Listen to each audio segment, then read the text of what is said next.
అనుశ్రీ మోంతా తుఫాను ప్రభావం కోనసీమ తీరమంతా కనిపిస్తుంది. కోనసీమలో 7 మండలాల పరిధిలో 34 గ్రామాలు ఉన్నాయి. తీర ప్రాంతాల్లో ఈ 34 గ్రామాల్లో మనం ఈ తుఫాను ప్రభావం స్పష్టంగా కనిపిస్తుందని చెప్పొచ్చు. ఇప్పుడు మన అంతర్వేది బీచ్లో ఉన్నాము. సముద్రానికి అతి సమీపంలో గాలి అయితే చాలా విస్తృతంగా వీస్తుంది, చాలా వేగంగా వీస్తుంది.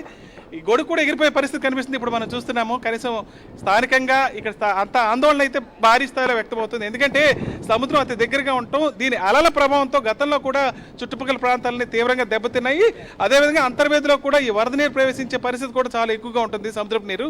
ఇదే నేపథ్యంలో స్థానికులంతా ఆందోళన వ్యక్తం చేస్తారు. ఎందుకంటే తుఫాన్ అంటే చాలు కోనసీమ తీవ్ర భయాందోళనకు లోనవుతుంది. 1996లో వచ్చిన తుఫాను మొత్తం కోనసీమను తుడిచిపెట్టేసింది. దాదాపు 1000 మంది పైగా చనిపోయారు. 2.5 లక్షల ఇల్లు నేలమట్టమయ్యాయి. కొన్ని గ్రామాలకు పూర్తిగా కనుమరుగైపోయాయి. ఈ నేపథ్యంలో ఈ మోంతా తుఫాను తలుచుకుంటేనే స్థానికులంతా తీవ్ర భయాందోళనకు గురయ్యే పరిస్థితి ఏర్పడింది.